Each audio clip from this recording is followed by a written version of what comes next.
Welcome back to the channel, everybody. Well, this is part 6 of the attempted revival on this Ling Chinese diesel engine. And today's plan is I'm going to pull these fuel lines loose and see if I can get a peek inside that injection pump to see if it's really bad or not too bad. If it looks like it's all got to come apart and be cleaned up, that means this whole cover's got to come off. So if it looks like we're going to have to get into that, I need to put some of this back together. What I mean by that, I need to get this thing rolled over to top dead center to make sure I can figure out how to time this thing.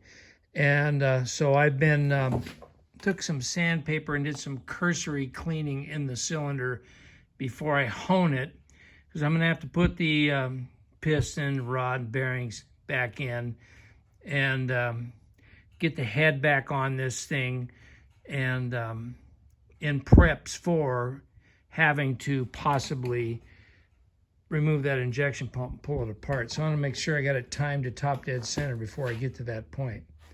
So let's get these banjo fittings loose and see what we got inside that injection pump. All right, we got a 17 millimeter here. See what we got hiding. We got fuel leaking. Oh, hey, so far I haven't gagged myself. Pull this all apart and see what we got. Now, I don't know if you can see in there or not, but that is full of gunk. I mean, there's fuel right up to the end of the threads in the fuel pump. Just judging by the condition of this fitting, if there's junk there, there's going to be junk inside that fuel pump. So, yay, that's got to come apart. But before we get into that, I got a mail call here from my pal Steve at Firehouse Customs. Let's see what we got here. Lately, Steve has had some really good luck at the auctions in his area over in Georgia. He's been getting a lot of really good stuff at auction, and I kind of have a sneaking suspicion maybe he's sharing the wealth. I don't know. We'll see here. We have a sealed container within a sealed container. Look at this.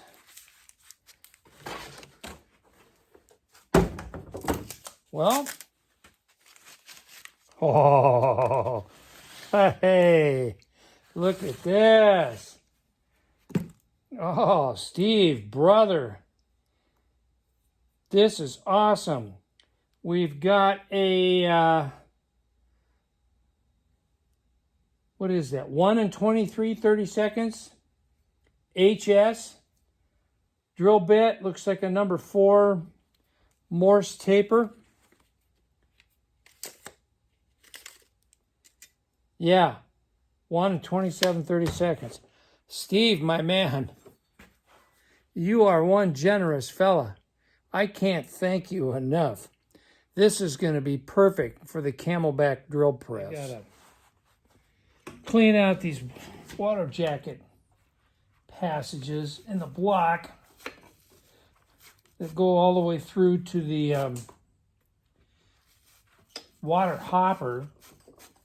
I'm going to take a whizzy wheel to the face of this where the head bolts on. But I want to get all the major junk out of these passages cleaned out. So water will flow a little better. It's, just a thermal siphon, basically gravity system. No water pump or anything like that. Just water flows from the hopper through the head keep everything clean, or cool rather.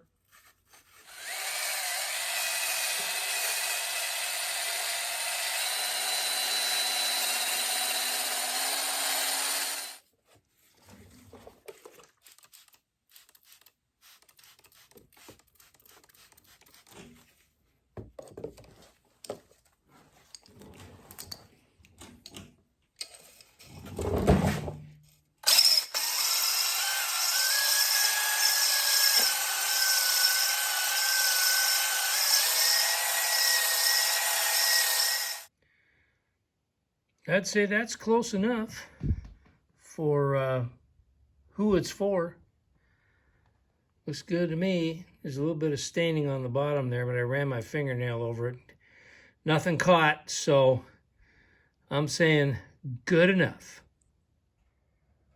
I got that crankshaft journal lightly polished with some fine emery, then squirted some WD-40 on it, along with the cylinder. Just on the off chance we get a little humidity, don't want flash rust. So I have got a little more cleaning to do down below here. And then I'm going to put the piston rod.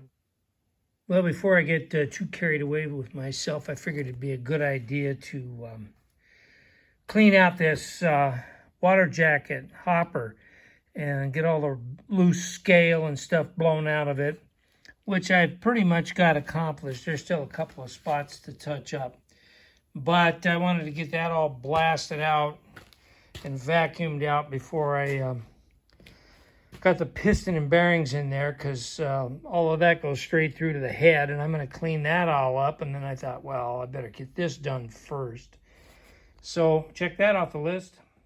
Better get this injector off of here. Get it in the parts washer. Get it cleaned up. Make sure that it's going to have some kind of a spray pattern. Fire this engine.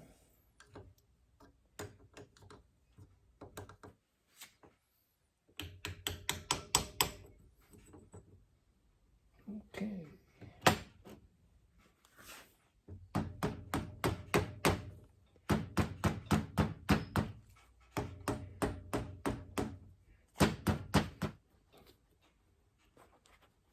Come on. Bingo. Whew. That's blood. Lots of soot on that.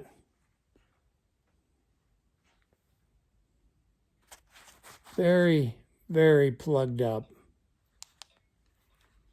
So let's get this to soaking. I'm trying to get this glow plug out of here, and the weird fastener dilemma showed up again. 10 millimeter is way too loose. 9 millimeters too tight, won't fit. 3/8 SAE fits like a glove. This is the weirdest engine. It kind of reminds me of the late 70s, early 80s cars coming out of Detroit. Half metric, half SAE. Drove me nuts. You know, how are you going to hold an alternator on the car? Hey, 4 9/16 is plenty adequate. No, 10 millimeter, 7/16, 9/16, 12 millimeter. Ridiculous. Drove me absolutely bonkers. Look at that. The tip is not broken off. So that's great. I'm never going to wire this up. I just wanted to make sure I didn't have a loose chunk floating around in the head somewhere.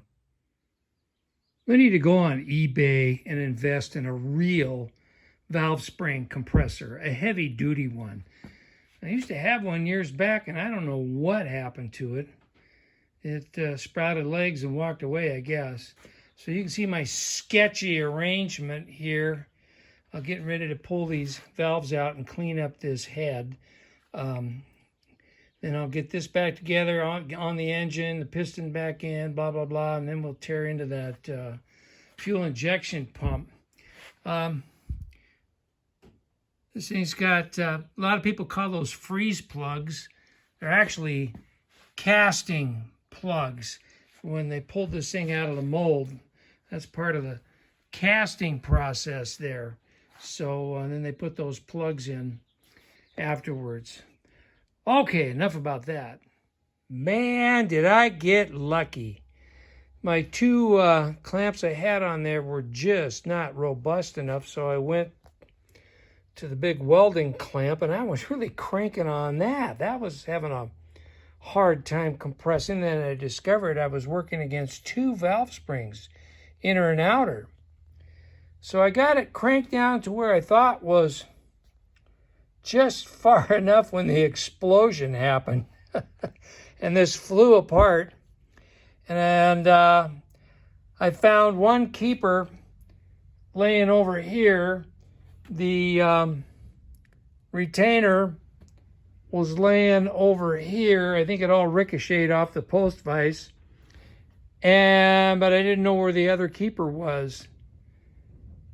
The towel caught it. So the keeper didn't go flying across the shop to be lost in the recesses forever.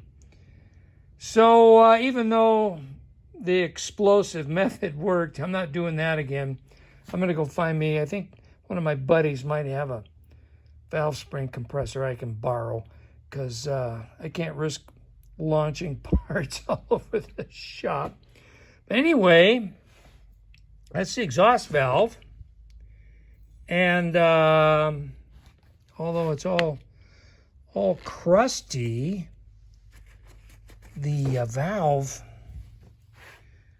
looks good. I think just a good cleanup. Looks like there's contact all the way around. Let's look here at the seat. Same thing with the seat. I think just a good lapping after I clean all the gook out of it. Look at all of that junk piled up on the valve guide there. And there's still a lot of junk inside the exhaust port. Yeah, sticky goo, biodiesel, vegetable oil, I don't know what, but yeah. So if the exhaust valve looks that good in the seat, I'm thinking the intake valve is going to be in similar condition. I'm happy about that.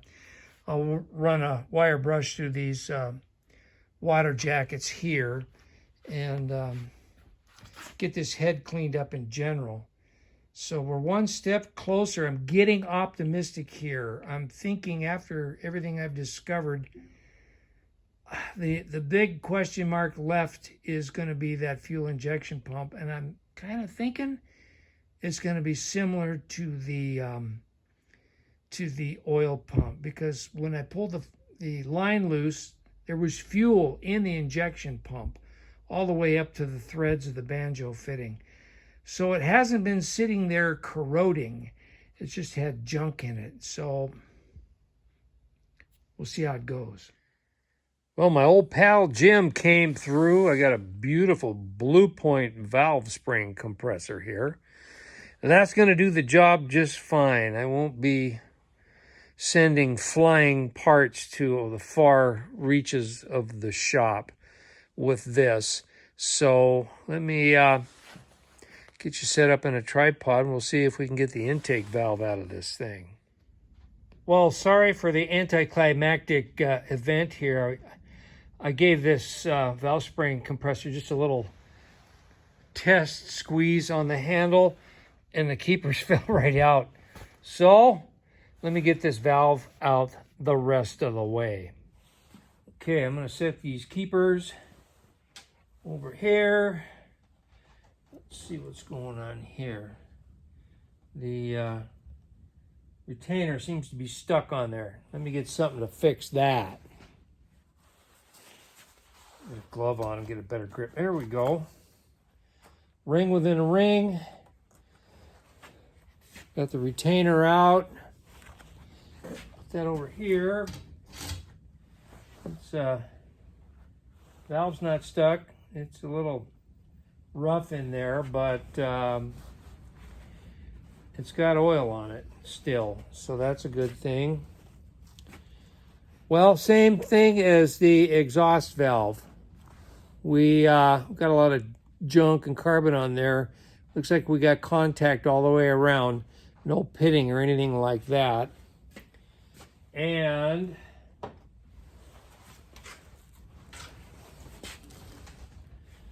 yeah, same thing with the seat. That's all looking good. So we just got to do a thorough cleanup, maybe a little lapping of the valves. I'm going to do all that off camera. Maybe show a little of the lapping of the valves, but the cleanup, I mean, yeah, that's boring. Just solvent and a brush. So you get the idea. Well, I've been working for the last couple of days on cleaning, and it's been a dauntless task, but soaking the injector in the parts washer for several days, that proved to be beneficial.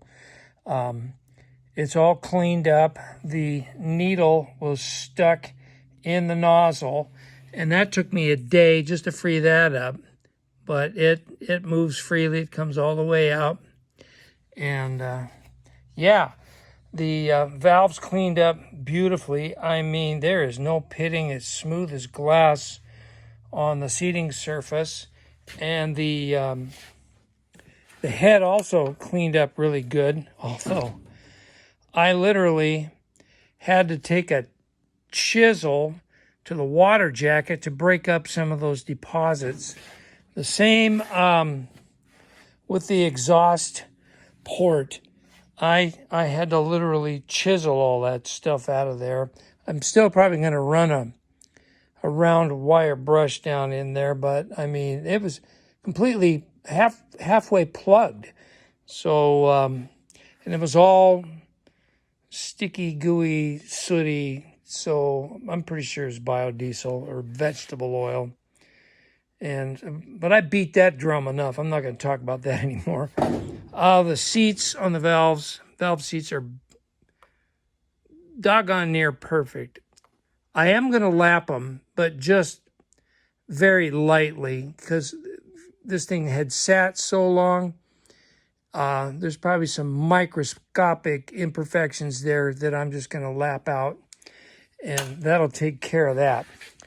But the head is now all cleaned up. As soon as I get those valves lapped and then get that cleaned up, we're going to put this head back together. Then we're going to put the piston and the head back on the engine, roll it up to top dead center, compression stroke, and finally see if we can get to that fuel injection pump.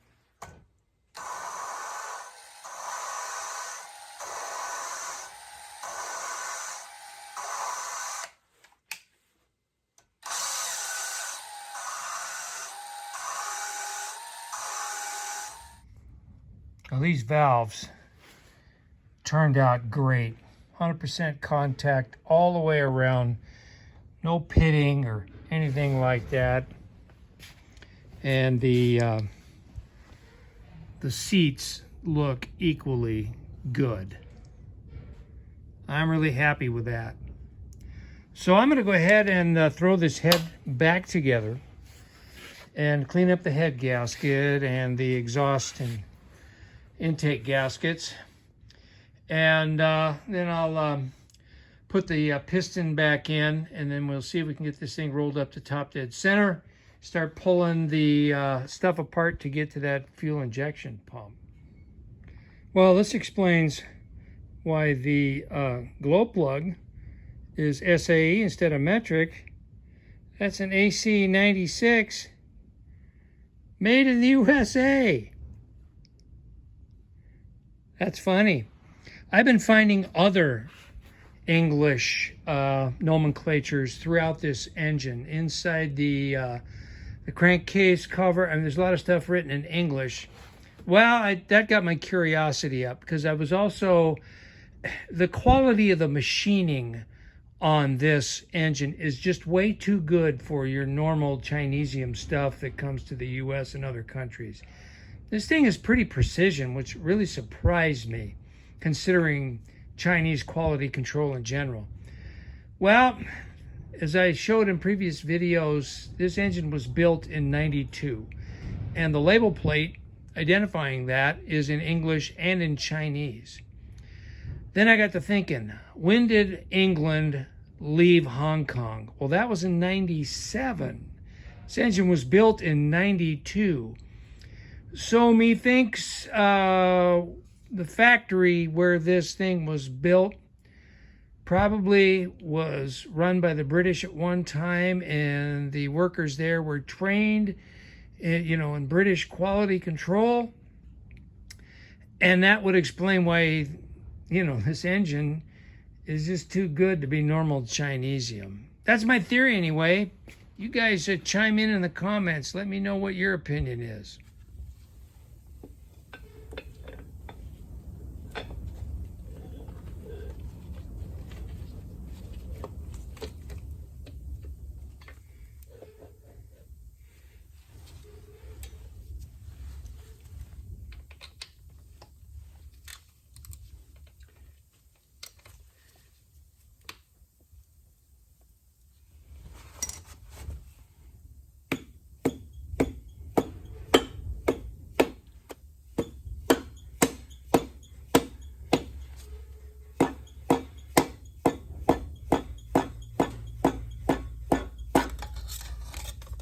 Bingo.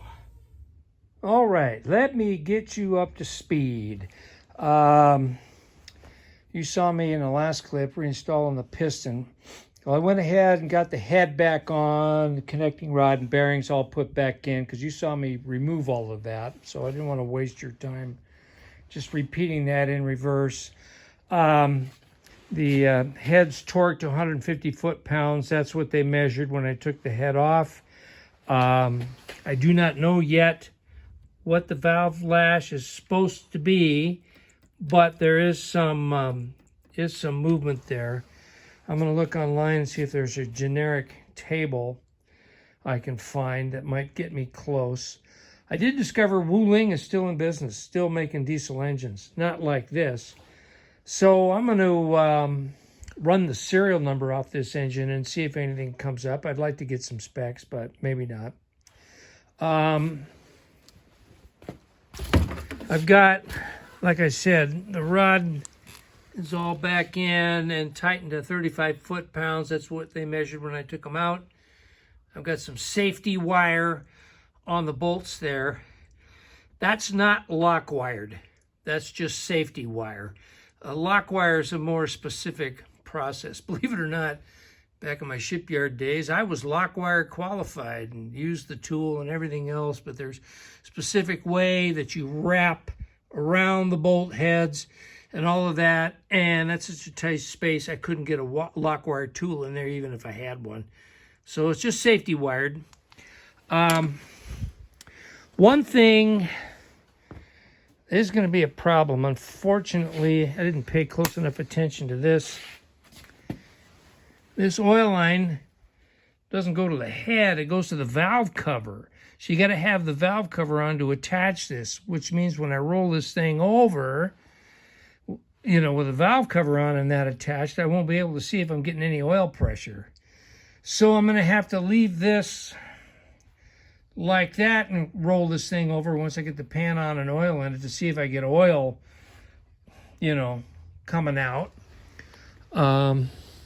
So there's that. So what's that leave us? Well, I've been talking about getting into that fuel injection pump all video long and in prior videos, but this video is getting so long that I'm going to end it here, and I do apologize for that. I was hoping to be into that by now, but didn't make it. I was busy doing all of that, but this is all done now, and I'm at top dead center on compression. So I believe probably here, maybe here, I don't know, is where you pull a cover off and you can put a pin in there to hold that pump, lock that pump. So when you pull it out, you can keep it oriented with the way this engine's timed. That's what I'm hoping anyway. So with that, I'm going to sign off for now and say thanks for watching, everybody. We'll pick this up on the next video, getting into that fuel injection pump. Finally. Bye for now.